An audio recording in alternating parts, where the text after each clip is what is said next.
Well, hello and good afternoon, everyone. Welcome to the newest episode of Xbox One on One. Of course, I am your host, Mr. Boomstick XL, and as you can see by the unbelievable amount of advertising I have been doing, we're going to be talking with Joe, creator of course, of Song of Iron. This is a game that has taken the indie scene by storm.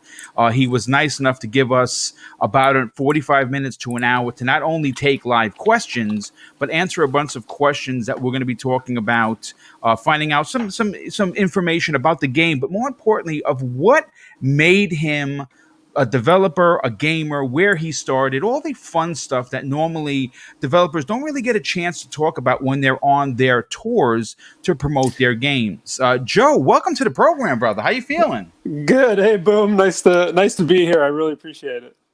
Well, listen, it's great to have you a part of today's show again. For from one indie to another, because obviously I'm a small channel. This is a really big deal, and I'm super stoked to be hanging out with you here today. And you know what? Let's ease into of course why we're here, and that's to talk about your game, Song of Iron. And I kind of want to open up with the question as we wait for people to kind of file on in here is Sure. what was your first console or PC experience? Oh man, it definitely was Nintendo. It was the original.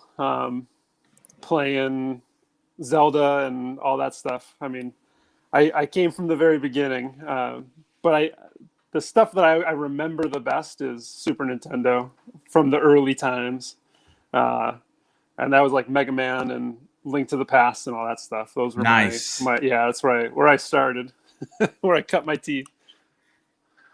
I mean, okay. I mean, so I mean, like, what do you remember? What your first console was? Was it the NES in '85, or It, did you? Was it something later? Yeah, it would have been the NES a little bit after 85. I was born Okay. in 85, so yeah, we got it a little after that. Okay, yeah, I'm definitely the old man in the room. I got my NES for my 15th birthday, so yeah, I'm definitely showing my age for sure. But listen, first of all, I want to welcome everybody here. Before we get into the next question, obviously, Joe, this is a big deal for you personally because, like I said, your title. Has made a tremendous amount of waves in the industry. A lot of people that have seen it are very excited for it. But I kind of want to talk about some of what got you to this point in your career. Sure. This one is usually tough because I know people have a hard time. Name. It's like trying to name. Rank your kids. You know what I'm saying? What for you personally are your uh, top five gaming franchises or games for that matter? yeah, man, it is tough, but it's easy too. I think Zelda is a huge one for me. Depending on the game in the year, it's maybe number one. It comes and goes on that top spot. Uh, from the very beginning up till now, I've loved just about every one of their games, except for Nice. Skyward Sword. I didn't like too much, but Don't let King David hear you say no, I that, know. man. I'm He loves sorry. that I'm game. sorry. I'm sure it was wonderful for people who liked it. Um, I'm a huge fan of Shadow of the Colossus. Okay.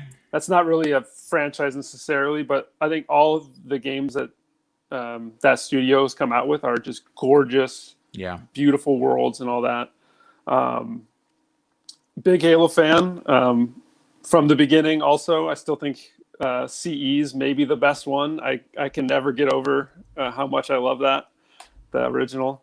I'm lucky to have been able to work on Halo since then, so that was Wow. Okay. wonderful.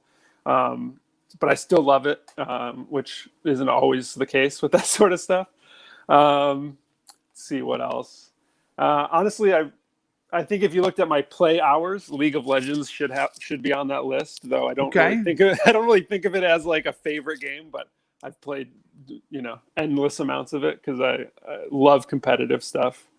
Um, God of War is good, especially the most recent. Obviously, there's inspiration that crosses paths with Yes. Song of Iron there, a good deal.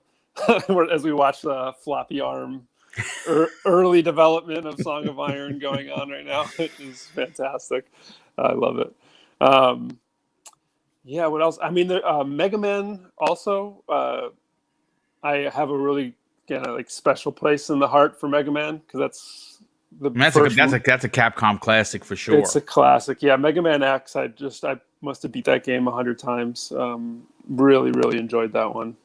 Nice. Yeah, I Those are might have hit fantastic. five. I'm not sure. Yeah. Yeah, no. Those are all great picks. You know, I want you to elaborate on something because I didn't actually Sure. know this. Because obviously this is an Xbox centric show. You said you Yeah. worked on Halo.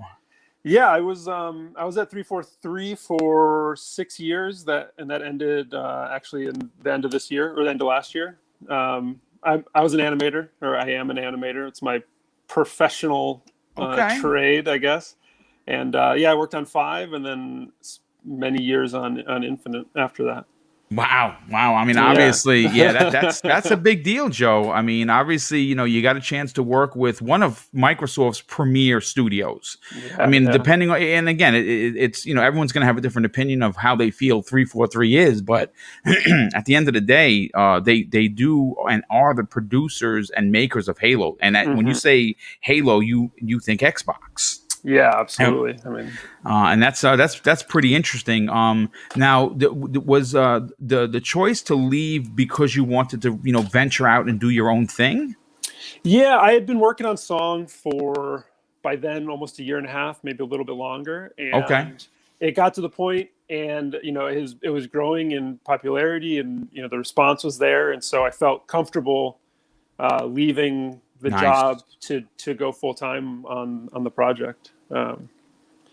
Yeah, and just I also kind of starting as it was getting bigger and bigger, and more people knew about it. I was starting to feel like the responsibility to deliver on it also, and so Okay. I wanted to take that leap and commit to it. So otherwise it was 80-hour weeks, and then your creative juices kind of can get burnt out pretty easy. So this way, I was coming fresh. I'm coming fresh every day since the beginning of the year, and it's been great. And tons of progress has been made because of that and stuff. So I mean that's incredible. First of all, thanks so much for sharing that. I actually didn't yeah, even yeah. have that in the notes because I actually did not know that you were the last game you worked on was Infinite, which is obviously going to be launching for the Series X and S Hmm. this fall, hopefully. And again, if I'm a marketing guy for Microsoft, it's coming out on the 15th of November, which is the 20th anniversary of both Master Chief and Xbox for that matter. So if they can pull that off, because obviously they're doing some touch-up work right now, would be pretty awesome. But Yeah, there's a story running around that I'm interested to get your opinion on. sure. Your indie game caught uh, I suppose you could say notoriety or attention of Microsoft thanks to its popularity on Reddit. Yeah. First of all, how the heck did that happen, and how did it make you feel that Microsoft took the time to be like, wow, this guy's got something here? Yeah, it was. I mean, that day, that first big Reddit post was, that talk about a hurricane of kind of activity. My phone was just, my phone needed to be plugged in because it was Oh just my like, god, that's great. it just like a nonstop vibrating from notifications and stuff because that was crazy. But yeah, over the next week, post that thing, or even like within the day or two, a bunch of publishers started reaching out, and Microsoft through Xbox was one of them. Just everyone was really interested, wanted to know more and all that, and it was crazy. I mean, that was the first time anything like that had happened, so I was very star-eyed for almost any of them, and it took some time, and I like made sure I took my time with it and learned about it and understood it, and Xbox was the clear person to go with. All right. Um, like absolutely, and then they just being working with them has been just amazing. I'm glad that you actually said that because that was actually going to be my next question. Why Xbox? But now that we know that you actually have a connection with them, you worked for Microsoft, who owns Hmm. 343. How has been the experience with ID at Xbox? I don't know if you got a chance to ever meet Chris Charler. I think he is a gem of the Yeah. industry, and I'm hoping to be able to actually interview him one day.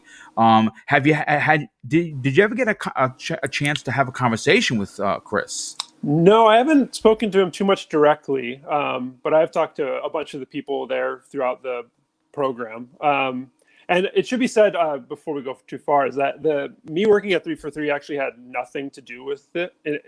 We even had to do a legal review to make sure that there wasn't any bias there. Yeah, it it was scary for me because it's like, Microsoft's anti-corruption group is like emailing me, asking me questions, and it's Holy like, cow! Wow, I really? mean, that sounds way worse than it is. I mean, Microsoft cares a lot about um, not having the appearance or ever doing anything that is sort of untoward, if you will. And so, Oh, I would say they're the white knight of the industry, yeah, for sure. they care a lot about it, and Yes.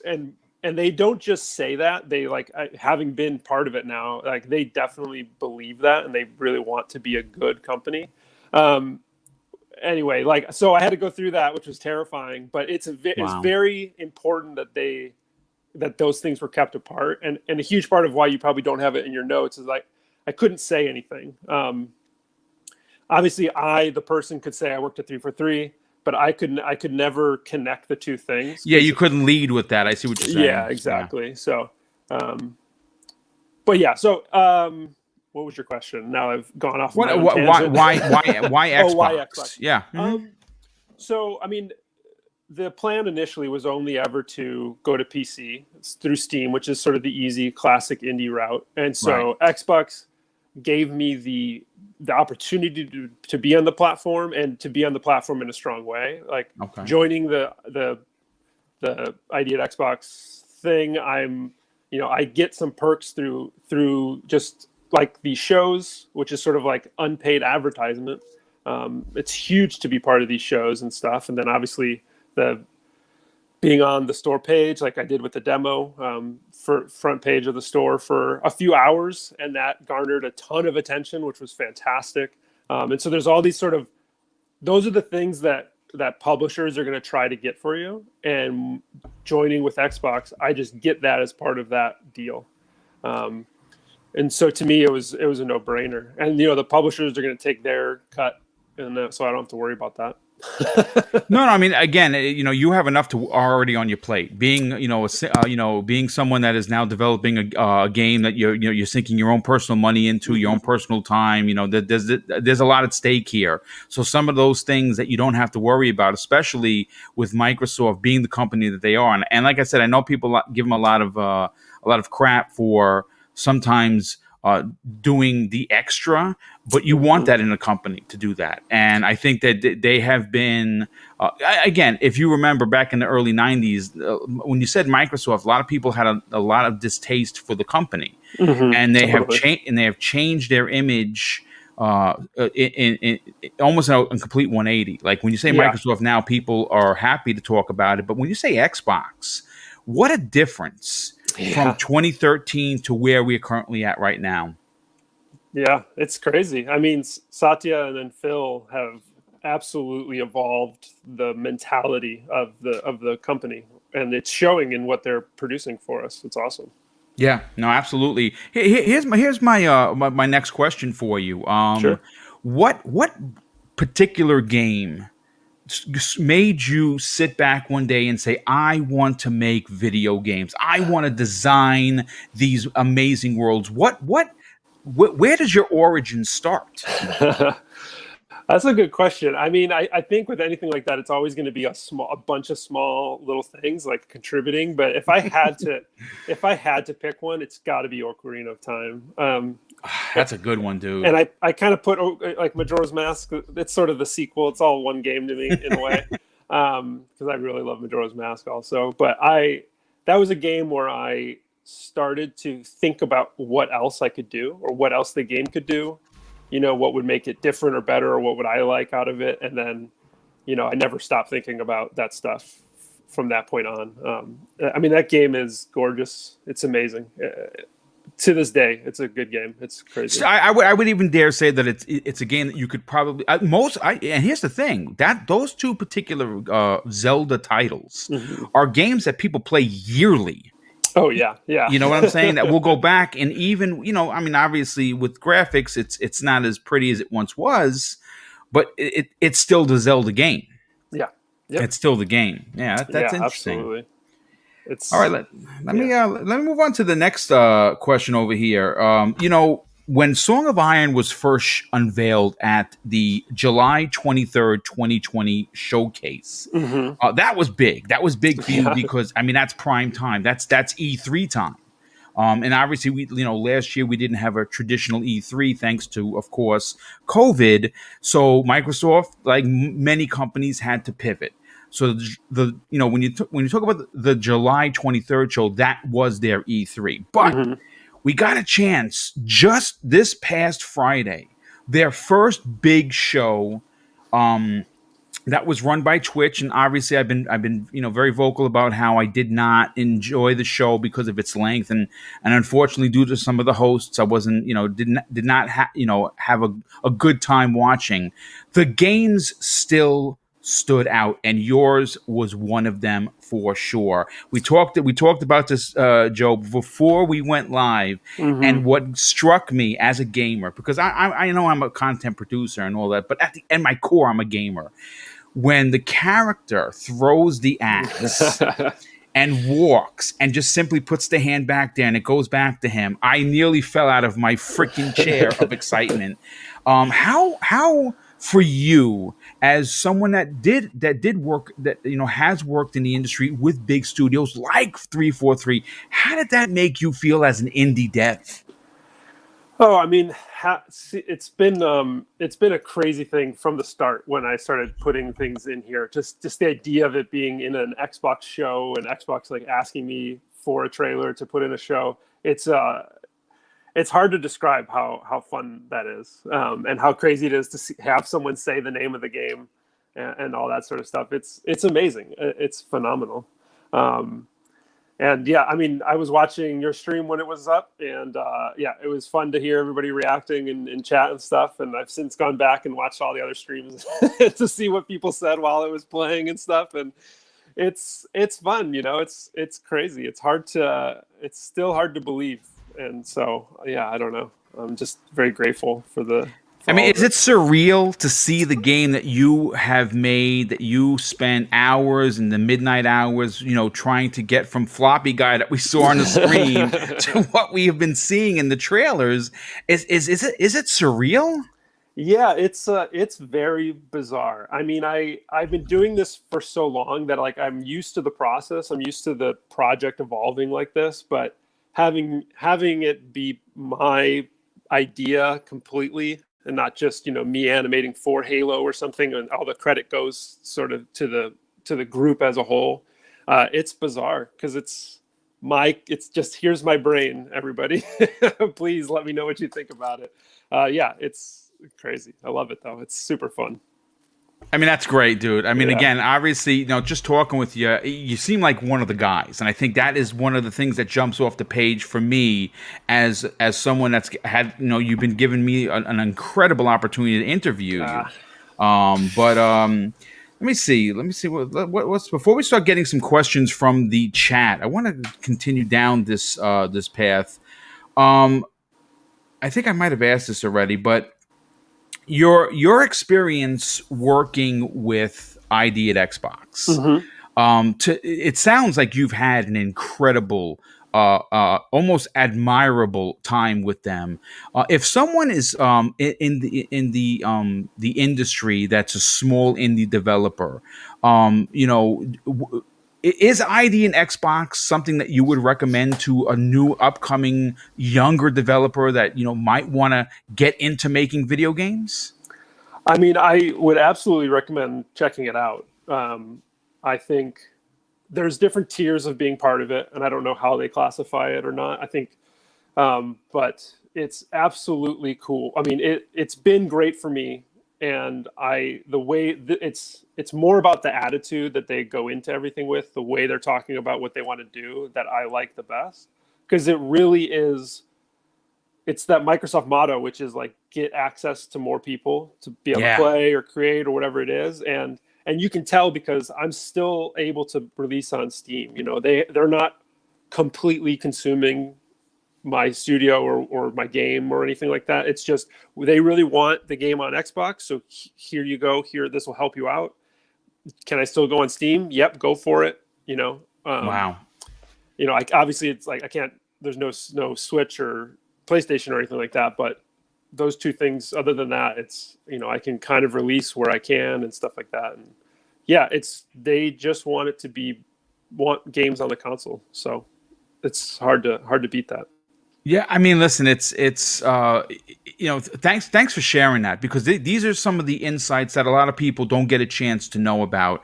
And Yeah. listen, I mean, again, you have more talent in your thumbnail than I have in my entire body, so I'm never going to make a game. I'm just good at talking. You know what I'm saying? Um, but as you can see, this is what nearly made me fall out of my chairs when Yeah, the there it axe comes is. back to him. I mean, come on, who doesn't think that is ultra cool? Here's a pretty good question. I don't know if we've heard you mention yet. Where did this inspiration for Song of Iron come from? Is it Conan? Is it something like Vikings? Is it something like you played in Assassin's Creed? Because there's Hmm. definitely a revenge story right up front. Yeah, I mean honestly it came together in layers. It started with me just wanting to make something simple. And so I was actually looking at Nidhogg a lot Oh, early okay. on. If you know, I mean that first indie game that they released, the 8 pixel high characters. That was such an amazing combat system, hidden inside of this goofy kind of party game. And I started with that as a kind of a concept, and it grew and grew and grew from there. Um, the story and the world actually comes from a D&D campaign that I was playing in. And I Really? So you're an Yeah. old school D&D guy? Yeah, me too, brother. Yeah, Yes, that's yeah, great. it's so fun. Yeah, it's super great. I've got, where is he? I mean, you're not going to be able to see him very well, but this is basically the character from the Dude, game. listen, I'm nerding out right now because Yeah, I played with my brother D&D for years, dude, and we had our own miniatures. It's wow, yeah, dude. That's yeah. So awesome. that yeah, modeled that one up and we 3D printed it and I painted it and stuff. That is And so cool, man. that storyline was super fun. And I basically was like, well, this is going to be a great story for a game. And so I just I knew the story basically as soon as Wow. I decided to, like, okay, this is going to be real. I was like, I'm using this story. It's going to be really fun. Yeah. So D&D is at the center of where this story comes from, dude. That Yeah, Joe, yeah, that's freaking awesome. I mean, like, again, yeah. where else but Double Barrel Gaming are you going to get this insight, folks? Thanks for sharing that. That's pretty awesome, man. That's Yeah. I would have never thought, because you know what, a lot of people, when I was a young police officer, Hmm. okay, I came in and I wanted to save the world, but of course, I'm Sure. I'm the new guy, and I talked about video games, and they broke my chops, dude. And I feel that D&D was one of those instances that were not accepted for many Hmm. for many many many years. You were considered a nerd or an outcast because you played Yeah. D&D, and now it's just so widespread that people still get together, even virtually now because of Yeah. COVID, and still roll the 20-sided dice. You know what I'm saying? Which Yeah. is pretty awesome. And to know that the story that we're going to be playing, hopefully soon, is derived of something that you played as a D&D player is just astounding, dude. Yeah. That's Yeah. that's freaking awesome. I definitely appreciate you sharing that with us. But I Yeah. have Of course. something here that I want to ask, Sure. and for me, this is I immediately invoked these feelings when I first saw Song of Iron, and of course, being in the podcasting, universe, if you will, I've heard others talk about this. When I first saw your game, I immediately equated it to Play Dead's Limbo and Inside. And I know that you have had to hear that. But my question to you, and if maybe this is new to you, maybe no one's ever told you this before, and if that's the case, awesome, because I asked first. But if you have heard this, those are considered some of Xboxes. I know they're on other platforms, but they started on Xbox. They're considered some of the platform's biggest indie darlings. Hmm. How does that make you feel as a designer? I mean, that's the best compliment that you can give me, honestly. I said it started with Nidhogg, but Inside is sort of probably the greatest inspiration for the game, and I love that game. I think I turned around and played it instantly over again when I played it the first time. That's Um, awesome.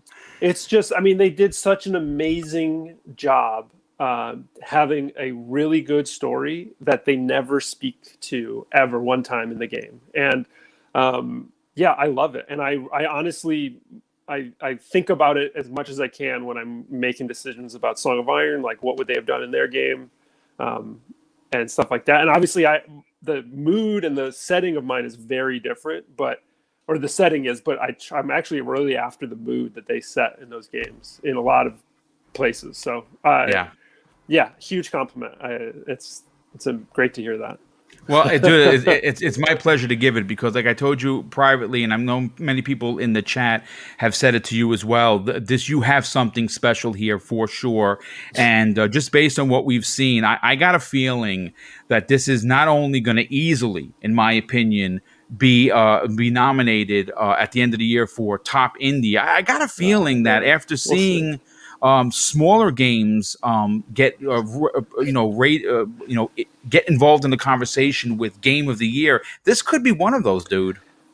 Oh, that's crazy. Now you're talking crazy. No, no, absolutely not. I mean, listen, Hades, folks, Oh man, well that's a was great game. Yeah. nominated with the big boys like The Last of Us 2 and Ghost of Tsushima. So why couldn't Song of Iron end up in this conversation? Joe, I got to tell you, brother, don't be so modest. I think you're onto something, but I want to start taking some questions. I'm going to throw a question up on the screen. This is from Eric Franklin. He drops a $5 super chat. Eric, thank you for being generous, but of course, thanks for the question. He says, hey, Joe, can you please talk about some of the differences between developing on the Series X versus the Series S? Sure. I mean, I can talk a little bit to that. Honestly, the differences are non-existent from my perspective, from the way that I'm developing. I mean, to me, since I've sort of structured it in the PC kind of structure, I'm as if you had a nice PC or an okay PC. I'm just going in and changing a few really basic settings to get the performance to match as close as possible. So from that perspective, they're all PC units to me, and they work great. And I just have to change the settings a little bit here and there. Yeah, it's awesome. So, I mean, would you consider working on the Series X and S as simple as potentially working, like, let's say, for PC? Yeah, for the most part. I mean, there's a bit of a tighter restriction just by nature, but like the Series X, is probably running as good as my computer, which is a really decent machine. Okay. The X is the least of my problems. It's the X1, and is the one that I'm like that I have to like really kind of work the dials for to get it Okay. to be performance stuff. But the new consoles, both of them are they just run great. Yeah. I mean, it's funny. We knew what we were getting with the X, right? Mhm. But to see the S performing the way it does, It's awesome. it's incredible for sure. Yeah. Joe, I got another cool live question, if you don't mind. This comes Yeah. to us from GTI5. He drops a very generous $5 super chat and says, question for the dev. Are you using Velocity architecture for the game? Um, Not necessarily, but yes, at the same time. Like it's all about, I'm just smashing the highest specs I can into the system. Okay. And this is where my this is my first game and I'm an artist sort of thing comes into play. It's like I'm using everything I can to make it super performant. Okay. And they'll talk about velocity architecture and stuff, and I just go, well, can I can I turn bloom up this high or whatever, motion blur up this high or whatever it is, and yeah, it's working. All right, great. And that's sort of, yeah, I'll get stumped on some of those questions if we get too technical, but but yeah, I'm going to try to use it for whatever it's worth. I mean, I'm going for 4K at 60 on Wow. the X. The S, hopefully like 1440 or kind of whatever that more native resolution is, and hopefully it all works real clean. Yeah. I mean, that's great. That's really interesting. We have our good friend. He's a big Viking fan. Wandering Dutch is in the chat. He says, "Good day, Boom Hey, and Joe." You know who Wandering Dutch is. I mean, of really, course. who doesn't know who Yeah, the yeah. Wandering Dutch is? I'm going to Folks. be on his show later today, actually. Oh, well, there you freaking go. That's Yeah. awesome. I didn't even know that. I'll be tuning in and dropping a super chat in there. Talking about tours. Yeah. Well, listen. You know what? We are all as smaller yeah, listen, the thing with YouTube is that, like the gaming industry, it's loaded with talent. And it's hard. It's hard to get your name out there. I have been extremely fortunate and lucky. I've been very transparent of my former career as being a New York City police officer. What you see is what you get with me. There's no shenanigans, and I think that's you giving us these smaller channels an opportunity to sit down with you, Joe, is tremendous, because sure, you're going to get the call from the IGNs, you're going to get the Kotakus. I'm sure you're going to you're going to get even some of the maybe even some of the news publications, but to take the time to sit down with us is we're very grateful for sure. It goes both ways, man. I haven't gotten any of those calls yet, but That's a shame. I'm That's a waiting. I'm shame. waiting. I'll wait for them. But no, I'm in the same position in a lot of ways, and so I'm more than happy to jump on all sorts of these. I really like talking about games and talking. It's fun to talk about Song of Iron, but I really like talking about games in general, and so I'm very happy to do it. Well, you know what? Speaking of that, I'm actually going to segue right into a question that I actually didn't send you, but this one again, nothing risque here. When you're talking about single developed titles, Mm-hmm. many in the industry, including myself, immediately harken back to titles like Dust: An Elysian Tale by Humble Hearts. Right, that was one dude that made that game. The Falconeer by Tomas Sala, Yeah. which launched on the Xbox Series X. I mean, come on. I mean, that's huge, and that game is gorgeous. Yeah. Awesome. You have the Zelda inspired. I know that you're going to be playing this game. Title from Andrew. I believe it's pronounced Soldis. He has there it is obviously, right there. yeah. He obviously, yeah. There you go. He has Tunic coming out, which I cannot wait to play. And now we're talking about Song of Iron. How does seeing so many of your peers find success on the Xbox platform excite you for your own title? It's super exciting. It shows that Xbox cares, and it shows that they give the support to the developers that they're interested in. And so I'm just really excited that the precedent is there for it. And so though I look at both of those games as massive successes and just amazing products. Like, I haven't played Tunic, obviously, but it's going to be hard to be let down. It looks gorgeous. It looks so fun. Yeah. And so I'm to be thought of as part of that group is a bizarre feeling, but I'm very humbled to hear it. Yeah, it's crazy. Yeah, I mean, listen. Again, you see the people in the chat. We have almost 300 people here, and they're not here to talk for me to talk. They're here to listen to you, because obviously you have an incredible game coming out. But those games are all had good success. I would even dare say great success on the Xbox, and again, I really think you're going to see that with yours. We have another question that came in from a good friend of the show, JD Gamer.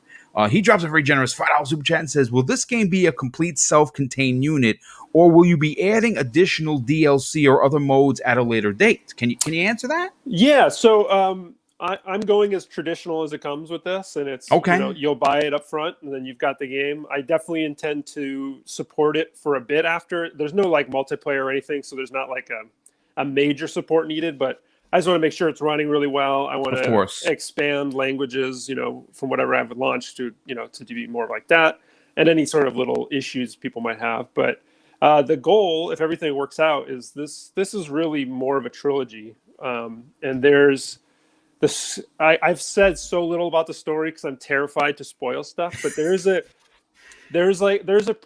story in here that I think people will really like. It comes from that D&D campaign. Oh, this is great. I'm so excited to hear the response to it. And some people may hate it, and some people I think will really, really like it. And I think that's a great place to be. But it's only the beginning. I really have like a 3 sort of chapter story in mind. Yeah. You heard that here live on the air, folks. We have a trilogy in the making. I love it. I absolutely love it. Yeah, it's really exciting.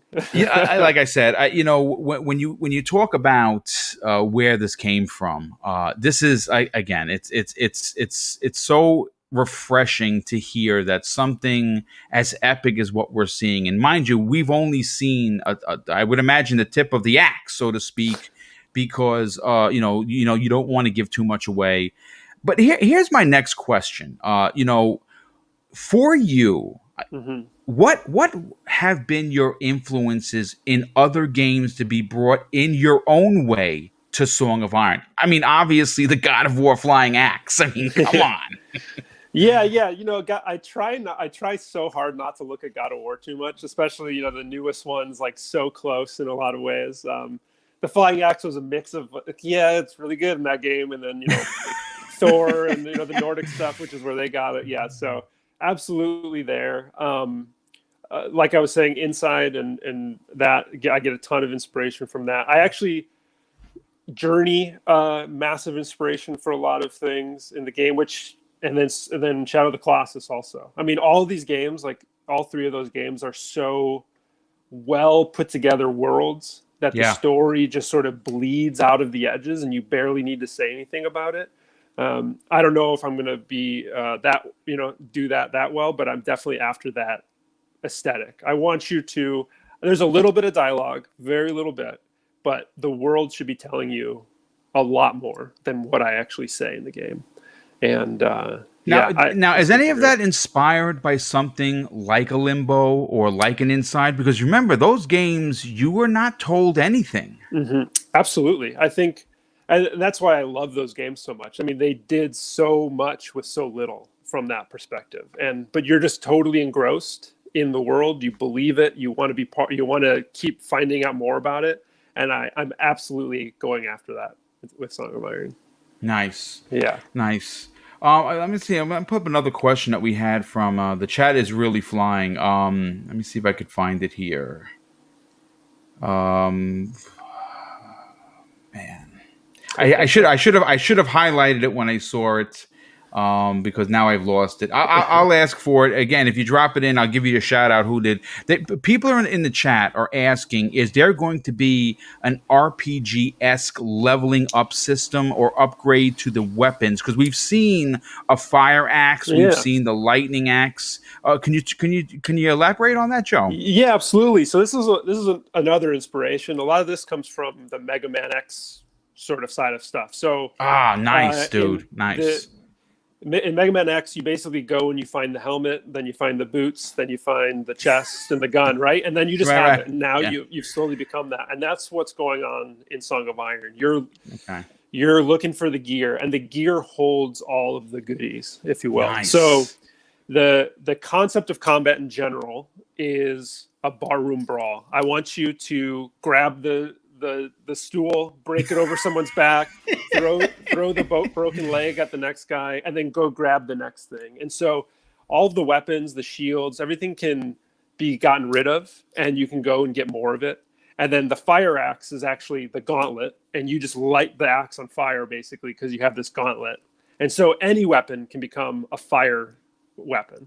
And Oh, and okay. once you unlock lightning and fire, then the arrows can become lightning or fire. And you're not finding the specific thing. It's you just have the ability now to do that. And there's a magic bar, so you have some resources. But the whole idea, I just want people to grab stuff and spend it to win, and then collect back up at the end what they want to move on with. Nice. Yeah, I don't want it to be precious, so I don't want you to feel bad about throwing and losing an axe. There's more. You'll find another one. Okay. All Yeah. right. So do the weapons break or you can lose them? I mean, you can lose them just by like throwing them and they get blocked and kind of thrown off. Okay. The I keep going back and forth on actually breaking them. It may happen. We'll see. That might be like a final moment decision, depending on how it feels. But the shields can be broken. They take a few hits and slowly break down and will be destroyed. And then you got to grab another one off an enemy or something. Um, and yeah, and then arrows break, so you have to keep. I shoot a lot of them in the trailers, but they do break, and you can pick them up if they're not broken. But you'll have to be careful with the arrows; they're really strong, but you can run out of them. Okay. Uh, That's good to yeah, yeah, know. That's definitely good to know. yeah. A good friend of the show, a showrunner in his own right, Enrique. He says he really likes the aesthetic of the game. Now, Thank you. are there environments that we're gonna experience that have not been seen yet? Yes, there definitely are. There's a couple more. I mean, we've seen forest, we've seen a little bit of the cave stuff, not a ton of it, little bits of shots, and then snow, and then there's the secret one that no one will see until they play, and then some variations of those. Yeah, but yeah. Super exciting. What about? Can you elaborate on the lighting? Because I've had a chance to watch this, obviously, but I'm watching it live on air. Some of the lighting, Joe, especially in the cave sequences, Hmm. are it's just astounding. Thanks. I mean, there's not too much go. Well, so any of the outdoor scenes, the world's built out like a full 3D open world. Basically, you're just stuck on one slice of it, and so I've got a real sun moving through the sky, and that's doing a lot to make it feel supernatural and super realistic. And then the caves and stuff. I mean, I have to give Unreal a lot of credit because it Yeah. just looks really good. And I'm not doing anything crazy, and I'm very intentionally trying to keep things really simple in that regard, and it's just working really, really, really well. Yeah. That's great. So it's being done on the Unreal Engine 4. Yeah, this is Unreal Engine 4. Yeah. Okay. Yeah. And is there a chance? Obviously, you kind of talked about that this might be a trilogy. When the Unreal Engine 5 is finally released, would you consider switching to that, or would you continue the work with the to keep everything to look in cadence, so to speak? Yeah, I definitely I want to move up. The objective with the visuals in general is to make a super immersive, realistic feeling game as much as I can, and what they're doing on that seems absolutely incredible. And so I'd love to. I definitely will try it. Whether or not it works out, we'll see. But I definitely want to give that a shot. Nice, nice. Yeah. I do have a question that I probably should have asked in the beginning, but obviously, you get carried away with the heat of the moment, so to speak. Yeah. No worries. Being a Zelda fan, Uh huh. and you obviously name drop some big ones. Are there secrets that we as gamers could miss?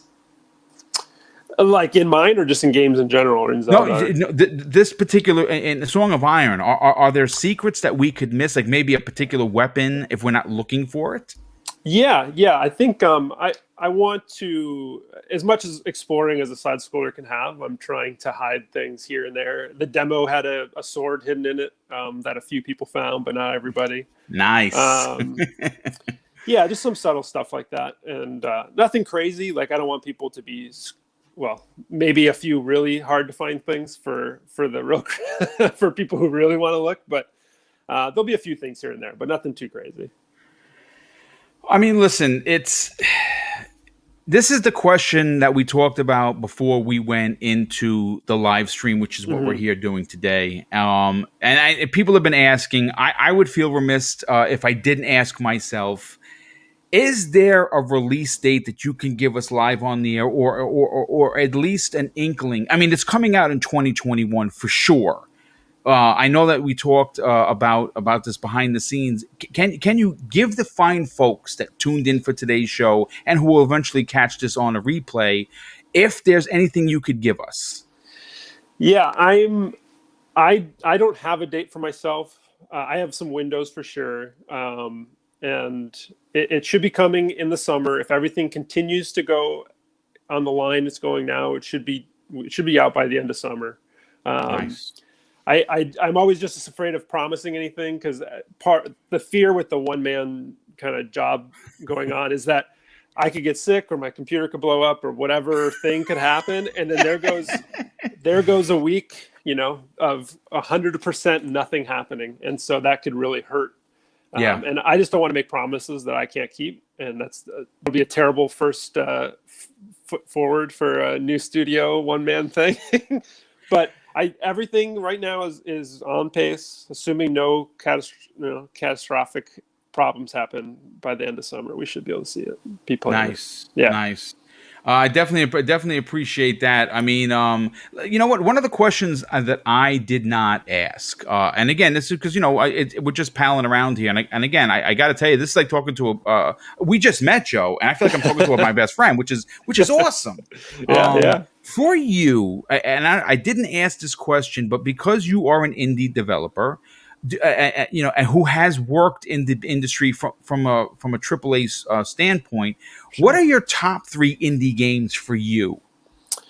Oh man, yeah, it's tough. There's so much good stuff, and it's so varied that it's like hard to categorize it, right? Like I think Limbo or probably inside of the two of those would be maybe the top one. I think Journey is going to fight it Journey's for that. great, dude. Yeah, Journey's Journey's fantastic. so good. It's so good, and I've played it too many times. And then I mean, I've played a lot of Rocket League. I don't know if I they're remember that technically game was still an free indie for game. PlayStation Plus Yeah, members. It's just I can't believe where that game came from to where it is now. It's incredible. yeah, it's wild how that's grown, and I forget that it's kind of an indie game. It is an indie game. Really enjoy it. And that's one of those, like, I've played so many hours, it'd be sort of a lie if I didn't include that one in the list. Okay, listen, um, I platinumed it yeah, on PlayStation. yeah, that's awesome. It's such a good game, and I love competitive stuff, and it's the closest to a real sport in a lot of ways that we've got It's in gaming, and so yeah, it's yeah. awesome. Absolutely. So here's a small fun question. 2021 is already looking. I mean, we've had some major AAA games delayed for sure, Yeah. and obviously that's going to happen with COVID. But for the indies, what is your personal? I mean, obviously, you say Song of Iron, I'm like, well, he's cheating because it's his game he's most anticipated. But for you, what is your most anticipated indie game of 2021? Because the ID at Xbox, again, the presentation wasn't good, but some of the games there, it is astounding, Joe, Yeah, that something like a Stalker 2 is considered indie. I know. We need new classifications, or just to call them all Absolutely. games again. Yeah, yeah. Um, that's a tough one. I'm really interested in what they do with 12 minutes. I think that That looks it, fantastic, it's dude. so different that Yes. I'm just so drawn in by how far he's gone with that or tried to take it. So I'm definitely very much looking forward to that.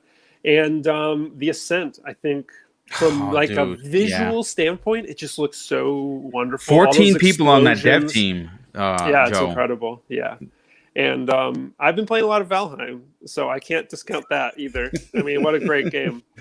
Super good. Yeah, Nice, nice. Well, listen, yeah, Joe, I have one more question for you, and then we'll sure. get you out of here because you definitely got to, you got to keep this Momentum going. tour. Yeah, absolutely.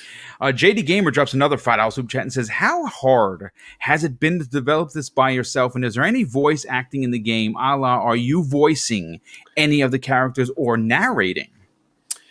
It has been really fun to work on by myself. There's definitely a lot of moments where I get stuck on stuff that I don't know, and I've got to turn to the internet for a lot of help. I learned how to code for this, basically. Wow. And I'm not an effects artist. I'm not an environment artist necessarily, and so there's a ton of stuff but learning at this point is just like the most enjoyable thing for me, and then being able to produce something out with that like kind of knowledge has been a total blast, even if sometimes it's tough. It's always fun. Now, would you, if you were stuck with something, would you reach out to another indie developer, maybe that you're friends with? Because I listen, like podcasters, we all speak. So Yeah, is it yeah. safe to say that a lot of the indie developers kind of still hang out in the same circles? Yeah, I know it definitely happens. I'm not super part of that, and that's just me not doing it. Not out of any reason other than probably laziness or like fear and just wanting to go heads down and not like feeling like I'm part of that. But I definitely, I post a lot on the Unreal subreddit, and Oh, okay, great. So you there's get help from there. I get a lot of help through that sort of. Yeah, people are so great there, and Unreal has so much documentation and people just making videos about stuff that it's been really great. But I've definitely, when I did the demo, I had to reach out to some people just to get that sort of like Xbox information. which is generally kind of held pretty secretly. So you don't get to, you got to sign all sorts of NDAs to get access to it and stuff. And so that's where it kind of gets, it becomes scary, because then you're really in this realm that you don't know. It's like a Yeah. business realm, and you got to fill out all these forms, and I'm terrified that I'm gonna commit fraud or something or whatever. But that's, yeah. All right. Well, it's been pure fun. Yeah. I mean, listen, Joe, I honestly, I cannot thank you enough for taking the time to hang out with us. This has been like we knew each other for years, and I hope that you, obviously, this is, most of my shows are done live. I do videos, but I prefer being live in front of the camera. It's where I thrive, for me personally. And to have you here today, it's a huge honor for me, and I hope that we get your game some press. And shame on the big gaming media that you haven't been asked to. I mean, listen, I would have thought you would have been like, hey, boom, Greg Miller sat me down on Kind of Funny. How are you not on Kind of Funny, man, at least? That's a good question.